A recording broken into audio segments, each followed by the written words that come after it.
In January 2006 in Lusaka, the capital of Zambia, one of the greatest cholera epidemics of recent times was declared. Médecins Sans Frontières decided to respond with an emergency team. The organization sent more than 60 tons of medical and logistical material in order to carry out this major aid operation.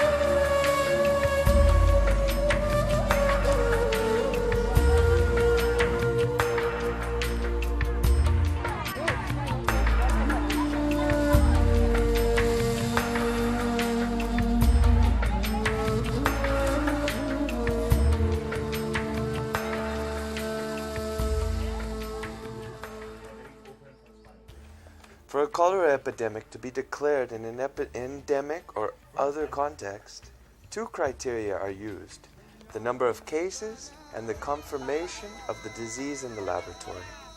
For instance, in Lusaka, an endemic region, an epidemic was declared when tests revealed over 60 cases a week, which is above the epidemic threshold. Having confirmed the cholera epidemic, MSF's aid operation has a twofold aim: reducing cholera mortality and stopping the epidemic from spreading to other areas. Once an epidemic has been declared, a cholera treatment center must be built or set up over 200 meters away from any public place and completely isolated. Two factors have to be considered when choosing a location: possible extensions in case the epidemic spreads even further, and easy access for people and ambulances. At the same time, cholera treatment units are created and assessed in health centers or clinics in the districts where cholera outbreaks have been reported.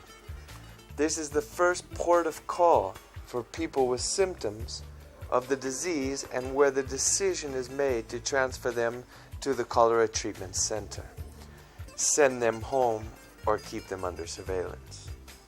The doctors try to stabilize and diagnose patients who arrive at the cholera treatment unit with clear signs of cholera: oral intolerance, symptoms of dehydration, dry mucus, sunken eyes, and watery diarrhea, known as rice water. If the patient has had more than 3 episodes of diarrhea with vomiting in an endemic context where an epidemic has been declared, cholera is diagnosed. The first 4 hours are then critical for the patient. When the patient has been clinically assessed, medical criteria are applied and the patient is transferred to the cholera treatment center in a special ambulance that must then be disinfected. A mobile team visits the treatment units every day and makes sure they have enough medical and logistical supplies. While this is going on, MSF trains local staff to implement the necessary medical protocols and hygiene and sanitation measures and supervises treatment of patients.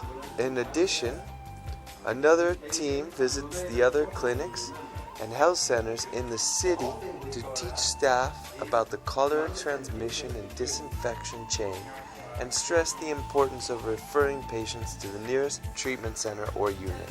These visits also allow MSF to monitor the number of new cases in each part of the city so that it can react immediately by sending resources if necessary. As well as treating the sick, a water and sanitation specialist gets to work to curtail the spread of the epidemic.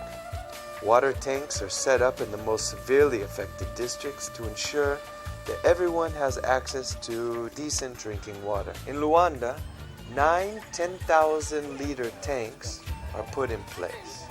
3 members of the neighborhood community were in charge of guarding the material around the clock and recording each family's consumption to ensure the tank system works smoothly. In addition, the logistics staff directly manage the tanker that came from water boards in Lusaka to refill the tank 3 times a day.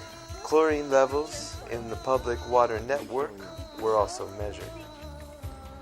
The water and sanitation specialist is also responsible for the important task of setting up and managing teams to disinfect the house of every patient registered at our centers. They also tell the patient's family how to avoid anybody else contracting the disease.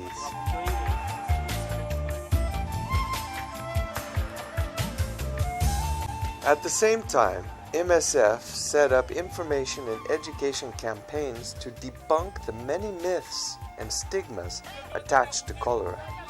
A company of 6 local actors were hired to put on a show that gave a light-hearted but very clear explanation of what cholera is, how it is transmitted, and how it can be prevented. At the end of the performance, the actors handed out informative leaflets. From the beginning of the project, around 5 shows were given every day in schools and communities where the prevalence was highest. Lastly, as soon as a patient is referred to the cholera treatment center, rehydration begins with ringer lactate and oral salts. In severe conditions, up to 95% of patients are given oral rehydration salts. On average, by the time the patient is discharged, he or she will have 8 to 10 liters of ringer lactate and around 10 1-liter bags of oral salts. In a cholera epidemic, there are 3 stages or phases of the disease. In the first phase, phase A, oral therapy is administered. These patients have symptoms of diarrhea but are not dehydrated. In phase B, diarrhea is evident and there is moderate dehydration. The patient is given oral salts if they are tolerated and is reassessed every 2 hours. Finally, in phase C, dehydration is severe and the patient receives intravenous treatment, although liquids must also be taken orally. Maximum assistance is needed at this time, and it is vital to ensure that infants with cholera continue receiving breast milk. Roughly, a patient might be at the cholera treatment center for 3 to 4 days before being given the all clear. As a complement to this, rigorous epidemiological monitoring is also carried out using 2 main indicators. The case fatality rate, calculated by dividing the number of deaths by the number of cases, and the attack rate, which is obtained by dividing the number of cases by the total population given aid. Once all the data has been gathered, a case origin map is drawn up. For all of this work to be carried out, it is essential to ensure that the needs of the cholera treatment center are met by the logistics departments.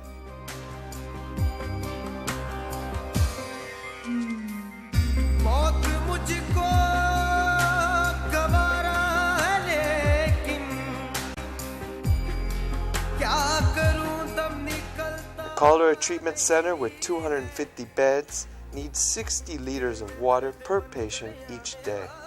Water is not only required for drinking, washing, and disinfecting, but for chlorine solutions also. 3 types of concentrated chlorine solutions are used for disinfecting the cholera treatment center: sterilizing 2% chlorine, disinfectant 0.2% chlorine, and cleaning 0.05% chlorine, hands, shoes, and feet. The solutions have to be made up almost every day because the heat and light destroy the disinfectant properties of the chlorine. Chlorine is a dangerous substance to handle as it can be explosive and is highly toxic, and it must be stored in a cool, dark place.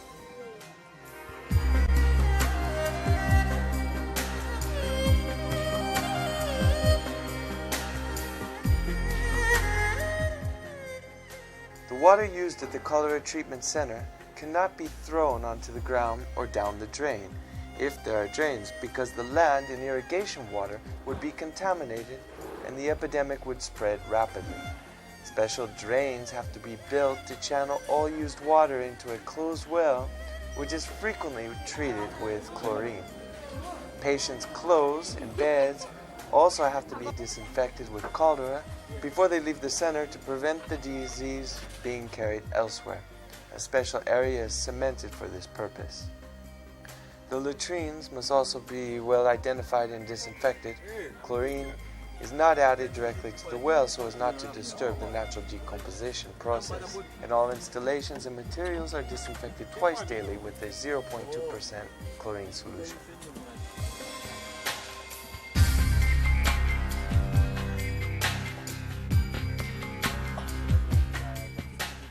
Shoes and bare feet must be systematically disinfected on entering and leaving the center. This is done by having people walk through a small chlorine pool or by hiring somebody to spray shoes. Once they are in the center, patients must wash or shower with a 0.05% solution and have their clothes disinfected. Every patient's toilet bowl is disinfected with a 2% solution before being disposed of in the latrines. It is also important to bear in mind that corpses can be a major cause of contamination.